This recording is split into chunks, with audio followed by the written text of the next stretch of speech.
Bismillahirrahmanirrahim. Alhamdulillah Rabbil Alamin. Wassalatu wassalamu ala asyrafil anbiya'i wal mursalin Sayyidina Muhammadin wa ala alihi wa sahbihi ajma'in. Alhamdulillah, para jemaah dirahmati Allah Subhanahu wa taala. Pertama dan utama sekali kita memanjatkan kesyukuran kita kepada Allah dapat kita berkumpul pada majlis yang bahagia ini untuk kita meneruskan pengajian di dalam kitab Da'wah Utama dan juga kitab Fathul Mu'in. Kita berdoa mudah-mudahan Allah menjadikan pengajian ini sebab pengampunan bagi segala dosa zahir dan batin, dan mudah-mudahan Allah mengabulkan segala hajat dengannya dan menyelamatkan kita daripada segala bala, daripada segala wabak, daripada segala bencana, daripada segala azab di dunia dan akhir, dan memberikan kepada kita husnul khatimah. Dan mudah-mudahan Allah membukakan pintu kefahaman agama bagi kita semua, dan taufik dan hidayah dapat kita melaksanakan apa yang kita mempelajari, dapat kita melaksanakan apa yang diperintahkan dan meninggalkan apa yang dilarangi oleh Allah Subhanahu wa taala. Mudah-mudahan Allah memudahkan bagi kita untuk kita mendapati akhlak Nabi Muhammad sallallahu alaihi wasallam, dan mudah-mudahan Allah mengumpulkan kita bersama beliau pada hari kiamat nanti. Amin ya rabbal alamin. Jadi insya-Allah ini kita akan meneruskan daripada mana kita berhenti, daripada kitab Da'wah Utama.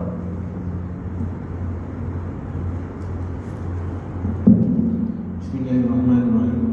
Muka surat 175.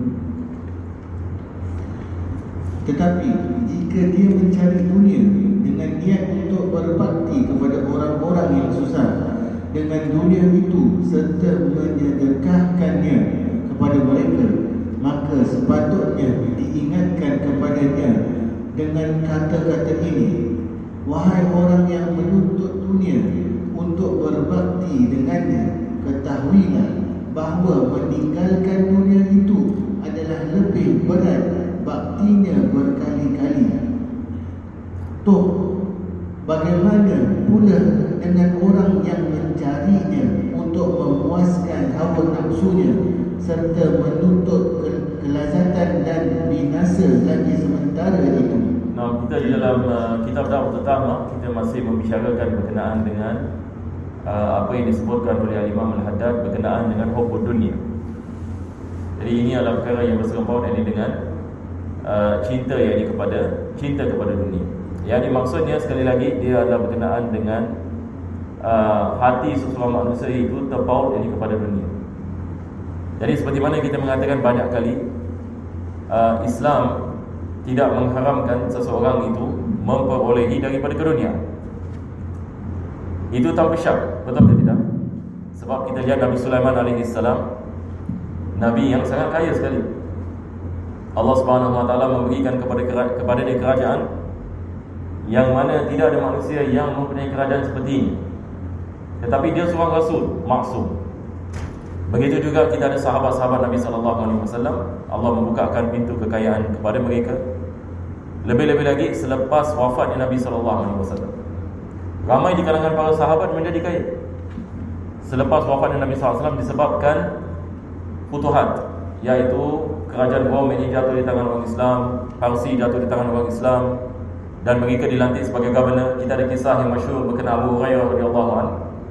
Abu Hurairah ini dia Ashabus Suffah. Ashabus Suffah yakni miskin papa kedana. Dia sehingga dia mengatakan, saya datang ini ke masjid untuk mencari makan, tetapi saya tidak mendapatinya sehingga saya pingsan. Cuba bayangkan, satu orang yang kelaparan sehingga dia pingsan. Jadi ada orang apa buat, yang angkat kakinya, gantungnya yang dekat tiang masjid. Sebab biasa orang kalau pingsan sebab darah tak cukup ini dekat kepala. Jadi biasa zaman dahulu, wallah a'lam, zaman sekarang tak tahu orang melakukan atau tidak. Zaman sekarang mungkin orang naikkan bantal, tapi zaman dahulu mereka gantung terus. Jadi ini berlaku kepada Abu Hurairah. Tetapi selepas wafatnya Nabi SAW, apakah yang berlaku kepada beliau? Beliau dilantik sebagai governor, dan beliau ini diberikan kekayaan, sehingga kan beliau akan menangis apabila beliau mengenang zaman-zaman yang dahulu, yang mana beliau bersama Nabi SAW dan sebagainya. Jadi apa yang saya ingin sampaikan di sini adalah, dan ini juga kita telah bicarakan banyak kali, Islam tidak mengharamkan keduniaan. Tetapi apa yang Islam ini membicarakan adalah bahaya seseorang itu terpaut hatinya dengan keduniaan. Jadi ini adalah dua perkara yang berbeza. Ada orang Allah memberikannya kekayaan, tetapi keduniaan ini tidak paut kepada hati. Yang ini maksudnya dunia di tangannya, bukan di dalam hati. Kita ada pepatah yang mengatakan apa? Keduniaan itu berada di tangannya, tidak masuk ini ke dalam hatinya. Tetapi ada orang yang ini misalnya diberikan kekayaan, maka kekayaan yang ini terpaut yang ini kepada hatinya. Maka di sini yang ini Islam, kita lihat ayat-ayat Al-Quranul Karim membicarakan tentang bal tu'sirunal hayatad dunya. Bahkan yang ini kamu memilih dunia. Apa maksudnya? Yang ini hati kamu terpaut ini kepada keduniaan. Hati kamu terpaut ini kepada keduniaan, dan kamu menjadikan keduniaan maksud hidup.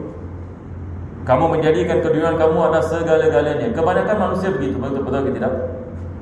Kebanyakan manusia di dunia ini maksud hidup mengikat dunia. Maksud hidup mengikat dunia tanpa syarat. Orang Islam ini berapa peratus? Kita dunia ini kita 6 bilion ini orang. Orang Islam ini mungkin wallahualam letaklah 2 bilion. Jadi 1/3 manusia di dunia ini Islam, 2/3 yang ini bukan Islam. Yang bukan Islam lagi banyak daripada yang Islam. Maka apabila manusia tidak memahami akan hakikat ini, maka mereka akan memberikan kedepanan kepada keduniaan. Mereka akan menganggap ini bahawasanya dunia ini adalah segala-galanya. Walaupun mereka ada agama, tetapi agama itu ini bukan maksud yang hidup mereka. Berbeza dengan Islam. Jadi Islam ini mengajarkan kepada kita adalah jadikan maksud hidup kita Allah Subhanahu Wa Taala. Tetapi kalau kita menjadikan maksud hidup kita yang keduniaan, ini yang disebutkan oleh Imam Al-Haddad. Yani apabila seseorang itu hatinya terpaut ini kepada dunia, maka ia membawanya kepada kebinasaan. Jadi harus ini kita faham apa yang dimaksudkan oleh beliau. Beliau tidak mengatakan diharamkan kamu ada dunia dan sebagainya. Kalau tak yang ni, kita nak naik bas pun tak boleh, nak naik kereta yang ni pun boleh, nak naik motor pun tak boleh. Ada orang salah faham ini. Dia menyangkakan yang Islam mengharamkan yang keduniaan, ataupun yang Islam mengajarkan kepada kita yang kita buang yang keduniaan. Islam tidak mengajarkan kepada kita buang keduniaan. Kalau tak, bagaimana umat Islam membina tamadun kalau mereka yang membuang ini keduniaan? Tetapi yang Islam mengharamkan apa? Terpaut ini kepada dunia. Jadi ia masalah hati. Ialah masalah hati. Adakah hati kita terpaut kepada dunia ataupun tidak? Maka di sini beliau memberikan misal satu orang hatinya terpaut kepada dunia, tetapi dia ada jalan keluar. Dia mengatakan saya nak memberikan kepada orang miskin, tapi maksud dia dunia. Maka di sini juga ini Imam Al-Haddad juga mengecamnya, mengatakan yakni maksud kamu adalah keduniaan, maka kamu menjadikan yang sedekah ini sebagai yang sebab sahaja. Tetapi matlamat kamu adalah selain Allah Subhanahu Wa Taala. Nampak? Jadi ini yang disebutkan ini oleh beliau. Nah, teruskan. Jalan selamat bagi orang yang menuntut dunia apabila dia menuntutnya hanya untuk menutup keperluan diri dan mencari kecukupan dalam hidup, dan apabila dapat di tangannya lebih dari keperluannya, hendaklah dia belanjakannya untuk akhiratnya dan menyimpan buat dirinya pada Tuhannya. Ini adalah penutup ini yang nasihat daripada Imam Al-Haddad. Jadi ini adalah anjuran daripada beliau. Jadi beliau mengatakan cara yang seorang itu nak selamat dalam perkara ini adalah yang dia mencari dunia yang ni untuk yang ni menampung yang ni kehidupannya. Dan apa yang dia ada, maka dia menggunakan dia sebagai sebab untuk bersedekah ataupun membantu yang ni orang lain. Maka dengan itu dia akan mendapatkan keselamatan yang ni di dunia dan juga keselamatan di akhirat. Sebab ini kekayaan ini seperti mana kita mengatakan dia adalah ujian. Dan Allah akan menghisap tiap-tiap duit yang seseorang itu ada. Kekayaan ini akan ditanya oleh Allah Subhanahu Wa Taala pada hari kiamat nanti. Aku memberikan kepada kamu kekayaan, apa yang kamu melakukan dengan kekayaan yang telah aku memberikan. Ini masalahnya. Yang ini maksudnya, kalau satu orang itu dia tidak menggunakan kekayaannya dengan cara yang diridai oleh Allah, maka ia menjadi bala yang di ke atas yang na'udzubillah min zalik ini pada hari kiamat. Itu sebab ramai daripada awliya mereka takut apabila kekayaan itu mendatang. Bukan mereka mengharamkannya, tetapi mereka takut atas diri mereka. dan mereka memilih yang ini untuk tidak yang ini mendapatkan perkara tersebut supaya mereka selamat. Dan ini adalah jalan Al-Imam Al-Haddad. Al-Imam Al-Haddad kita lihat beliau yang ini kalau kita belajar tentang kehidupannya, cara beliau dan pemikiran beliau adalah di sini. Beliau yang ini lebih memilih hidup ini dalam keadaan yang ini kezuhudan. Mudah-mudahan Allah merahmati beliau dan mengembalikan barakah beliau kepada kita semua, insya-Allah. Nah, kita baca lagi sikit ya. Si fakir yang menuntut dunia. Adapun si fakir yang menuntut dunia, jika dia mendapatnya, dikumpulkannya dan disimpannya, dan jika dia tidak dapat, disesali dirinya, sehingga dia menjadi kesal dan susah kerana tiada mendapatinya. Maka orang yang berkenaan seperti ini adalah tercela dan tiada kira antara orang yang terselamat dari hari akhirat. Kenapa ini tercela? Sebab ini hatinya terpaut kepada keduniaan, walaupun dia fakir. Walaupun dia fakir. Jadi orang kaya misalnya terpaut ini kepada keduniaan. Orang miskin pun ada yang terpaut kepada keduniaan. Maksudnya orang miskin ini, dia walaupun dalam keadaan kemiskinan, dia mahu yang ni dia kedepankan yang ni, misalnya yang ni dia kedepankan yang ni kekayaan, dan dia mahu ini kekayaan, dan dia menjadikan kekayaan ini sebagai maksud hidup. Maka dia cuba yang ni sedaya upaya yang ni untuk mendapatkan kekayaan, tapi hatinya terpaut ini kepada keduniaan, bukan kepada Allah Subhanahu Wa Taala. Maka ini juga Imam Al-Haddad ini mengatakan tercela. Sebab apa? Sebab hatinya yang ni terpaut yang ni kepada keduniaan. Nah, terutama sekali jika dia terus menuntutnya dan berusaha sungguh-sungguh untuk memperolehinya, sehingga dia membelakangi segala ketaatan terhadap Tuhan. Sehingga dia kebelakangkan yang ini ketaatan kepada Tuhannya. Yang ini maksudnya mereka dia sanggup ini berkorban kerana keduniaan, dan dia membelakangkan ketaatan ini kepada Allah. Sebab ini hatinya menjadikan dunia ini maksud hidup. Maka agama ini hanya secondary saja, tidak yang ini penting. Nah, serta meninggalkan untuk beramal buat akhiratnya, dan perkaranya sangat dibimbangi termasuk ke dalam golongan orang yang dikatakan kepadanya seburuk-buruk nasib ialah orang yang dikumpulkan baginya kefakiran di dunia dan kesiksaan yang berat pula di akhirat. Nah, yang maksudnya di dunia ini azab, akhirat pun azab. Di dunia ini azab, akhirat ini juga mendapat azab. Ini disebabkan yang ini dia tidak memahami, dan disebabkan yang ini dia meletakkan yang ini maksud hidupnya kepada selain daripada Allah Subhanahu Wa Taala. Jadi sekali lagi dia punya pelajaran yang di sini adalah bagaimana kita nak menjadikan hati kita berpaut ini kepada Allah Subhanahu Wa Taala, dan bagaimana kita nak mengeluarkan daripada hati kita selain Allah. Bagaimana kita nak mengeluarkan daripada hati kita pautan selain daripada Allah Subhanahu Wa Taala. Bagaimana kita nak memastikan hati kita sentiasa ini berpaut ini kepada Allah Subhanahu Wa Taala. Ini adalah pelajaran. Bagaimana kita nak melakukan sedemikian, dan adakah kita sudah melakukan sedemikian, dan apakah keadaan hati kita hari ini. Ini memerlukan kepada muhasabah. Tiap-tiap daripada kita pada akhirnya kita nak melihat ini kepada keadaan ini diri kita, dan bagaimana hubungan kita dengan Allah Subhanahu Wa Taala. Jadi tiap-tiap daripada kita boleh mengetahui bagaimana keadaan kita hari ini, dan ini adalah perkara yang sangat penting sekali. Itu sebab Al-Imam Razali dalam kitab Bidayatul Hidayah, apa dia mengatakan? Daripada perkara dia mengatakan yang sangat-sangat ditekankan bagi seorang mukmin adalah muhasabah. Yang ini dia membagikan hari ini, sebahagian daripadanya dia mengatakan hendaklah kamu ada satu masa dalam satu hari, masa untuk muhasabah diri kamu.